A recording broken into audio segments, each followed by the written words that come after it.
Hi everybody, welcome to the PUBG patch notes for console update 6.1, but don't get too excited. It's not available yet on the public servers for Xbox or PlayStation. You're gonna have to wait until January the 29th, January the 30th when it fits when it hits the public servers. But as of now, as of the 17th of January 2020, you can download the PTS and you can get on the new map, Karakin, it's Karakin. And you can also play on Erangel and have a go in those motorised hang gliders, which seems pretty exciting to me. So anyway, what I thought we'd do in this video is we'll go through the patch notes, we'll get a heads up on what's coming, and understand what PUBG Corp have got in line for us with the public release. So here we go. Season 6 is upon us, and it brings with it a brand new island to the battlegrounds. Karakin has risen, like its namesake, from the sea to bring intense action and quick gameplay to PUBG. New dangers, new weapons, and a whole new island await. So let's drop into the action of update 6.1. So the PTS is live now. Unfortunately, on the PTS, it's only going to be in North America, which is normal, and third-person perspective, which is normal. But it's only solo queue, which is a bit odd. I wouldn't be surprised if they turn on squads, because it would be better to have squads and solo, I think, or have squads and solo squads, which is what the PC players have got. I played Karakin on PC yesterday, and it seemed... Well, it's interesting. I don't know. We're going to have to see. It's a very, very small map. It's 2v2, 2 by 2. There didn't seem to be that much loot, and there's people everywhere. It's only 64 players, but it's very, very small, much smaller than Sandhawk. And Sandhawk is probably my least favourite map of all the PUBG maps. So anyway.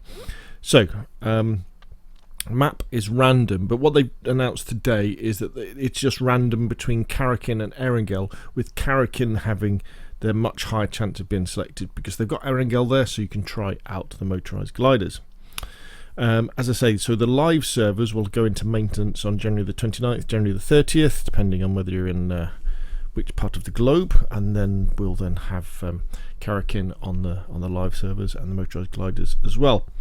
Just shows you how to find the PTS. If you don't know already, if you own PUBG on PlayStation, just go to your library of games and you'll find it there. If you're on Xbox, just go to the store and search for public test server and you'll find it, and you can download it for free as long as you own a copy of PUBG. Excuse me. So here it is, Karakin. Look at that. Very nice. So as you can see, what you have is there's these built up areas around the edges, these named areas, and there's much smaller buildings and settlements in the middle. So my initial thought is that this map is probably more suited to a respawn mode, like war mode, you know, where you parachute in, you get in a gunfight, you die, and you parachute in again. I'm not sure it's completely battle royale, but let's see. Karakin is a 2 by 2 kilometre island off the coast of northern Africa. It's an arid and rocky environment that provides wide open terrain and challenging engagement. It's small, fast and dangerous. Expect the tension of Miramar combined with the pace of Sandhawk. A maximum of 64 players can play on Karakin per match. Players should expect long distance rifle engagements in the mountains, tactical urban conflict and claustrophobic underground combat, because there's these tunnels underneath as well. And with the introduction of the Black Zone, Karakin reveals its twist, a map that's layout changes every match. Yeah, it does. Yeah, sort of. Here we go. So it's some views of Karakin. There we go. So what happens is the Black Zone appears. It's like this circle. I think it's purple though on the map. And then these missiles come in and they destroy certain buildings, and those buildings then become rubble.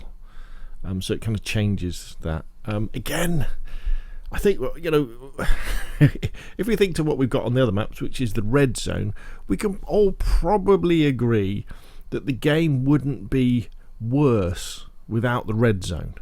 I mean, the red zone adds a little bit to the game, a little bit of randomness, isn't it? You're going along, oh, there's the red zone, quick, drive away, or get inside a building. But with this red zone, which is the black zone, you can't get inside a building because that building's probably going to blow up. And again, it's kind of random. So yeah, I know competitive players in PUBG competitive, they don't have the red zone. They get rid of this randomness. So very interesting. Our new hazard, the black zone, is only available in Karakin, and it levels buildings into smoking ruins. The black zone is designed to push players out of the safety of a building. The hazard is random. Towns and compounds can be undamaged, totally flattened, and everything in between. The mix of buildings and ruins evolves in real time throughout the match, meaning don't always expect that building you run to cover to be there late in the match. Remember, if you hear the siren and you're inside that purple circle on the minimap, evacuate. Buildings destroyed by the black zone will be marked with an X on the minimap. Then we have the new weapon, Throwable sticky bomb, which is only going to be on Karakin. And to change up siege play, we're introducing breach points which can be destroyed with sticky bombs in Karakin. So you throw them onto the wall. They're pretty obvious, the walls that can be destroyed. You throw it on and then beep, beep, beep, beep, beep, it goes off and blows a hole. Certain walls and floors can be destroyed with sticky bombs, making new breach points. This feature presents more tools for players. For campers, it allows more sightlines and windows to be created. For squads going on the offensive, however, there are new options for storming buildings. Do we blast through the back of the building or through the roof? Maybe both. The choice is yours. As for explorers, we've hidden many secret areas for those players with a spare sticky bomb or two and a keen nose for loot. Finally, to make interior gunfights a little more interesting, we've added bullet penetration to our weakest walls in Karakin, getting brief glimpses of your enemies through damaged drywall, and deciding to take the fight or regroup gives players more options. At PUBG, we are dedicated to providing new experiences for you, the player, and pushing what's possible in our genre. We can't wait for you to experience it for yourself. Yeah, I think we've got to give it a go. And remember, this will just be on the PTS to start off with, so things like the balance of loot won't be the same as when it goes to the public servers. My initial impression playing it yesterday was that there wasn't enough loot. New vehicle, the motor glider. Fly like a butterfly, sting like a bee. So this is available on the PTS, just on Erangel on console. We've added a new vehicle, the motor glider. The motor glider will be available on Erangel and Miramar, but Miramar isn't on the PTS, so you won't be able to play it. Modern motor glider has two seats, one for the pilot, one for the passenger, who can shoot and use any weapon from the back seat. The motor glider will be spawned around the map. To take off, you must gain the necessary speed of 65 km an hour, then pitch up by pushing down. You'll start to take off automatically once you hit 70 km an hour. Motor glider's fuel consumption rate is tied to the engine speed. The more throttle you apply, the faster you will run out of gas. The motor glider will be spawned with empty gas. Oh.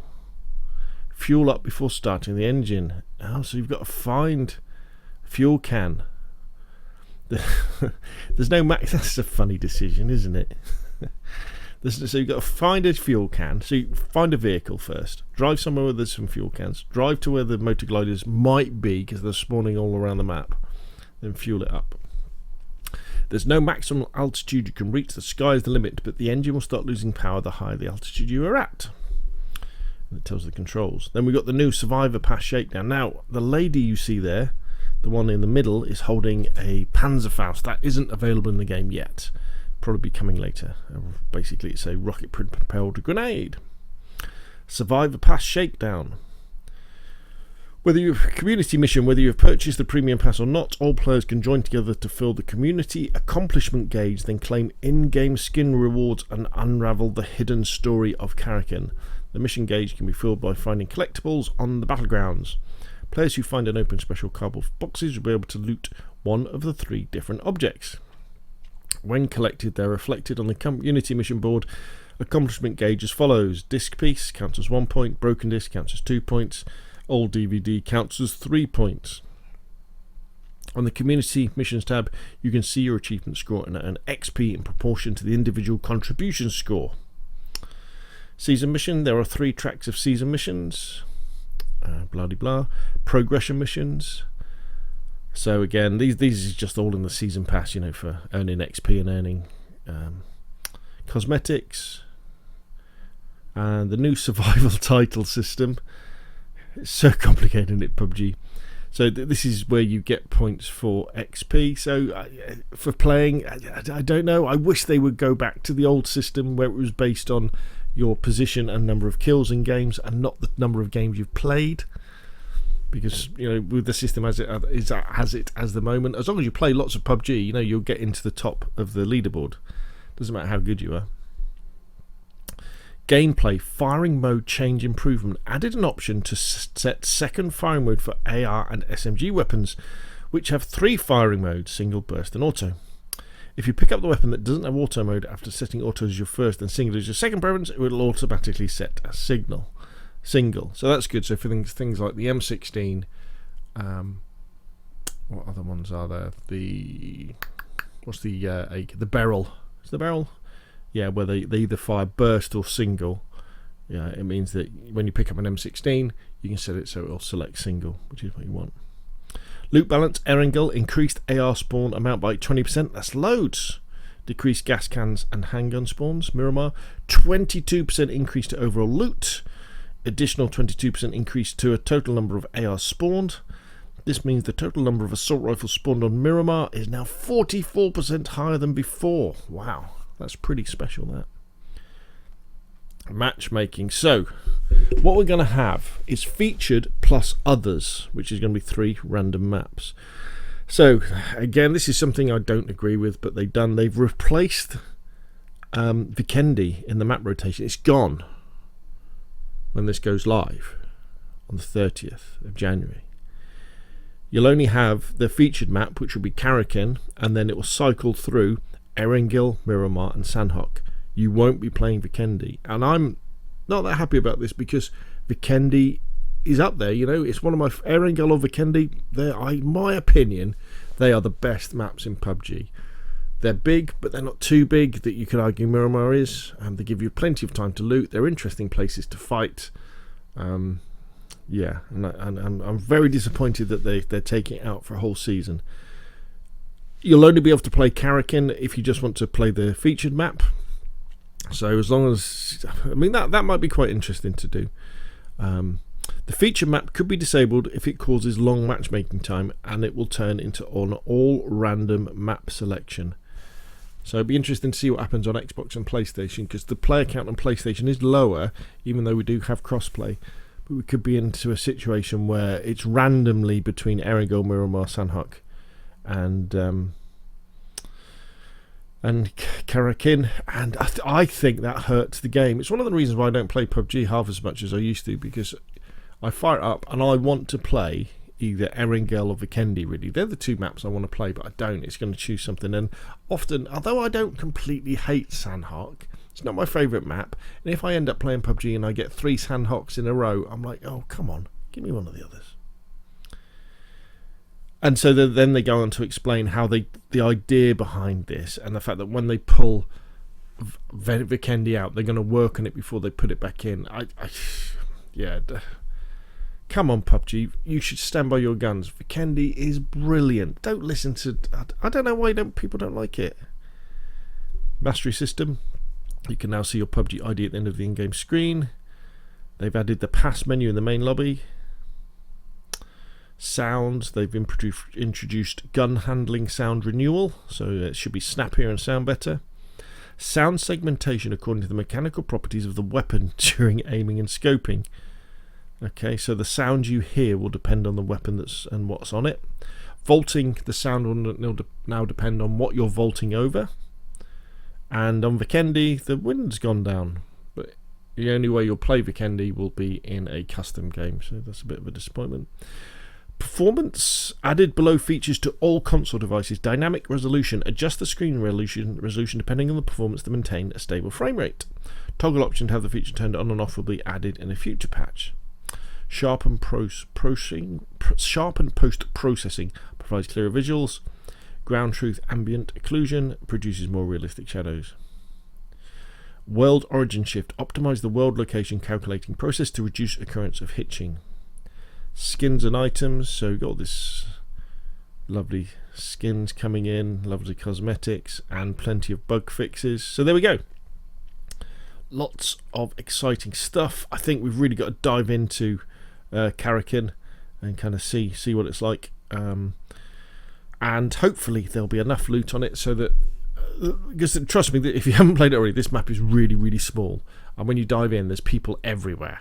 So you want to be able to hit the ground, go into a building, and pick up an assault rifle and a vest and a helmet, just like you can in Vikendi and Sandhawk a lot of the time. You know, you don't want to do a group of buildings, as I did, and you come away with a submachine gun, a level 1 helmet, and a backpack, because you're like, whoa, you know, I can't fight. So there we go. So that is the patch notes for console update 6.1. As I say, it is live on the PTS now, and it is coming to the public games on the 29th and 30th of January. But put your questions and comments down below. Thank you very much for watching, and I will see you again soon.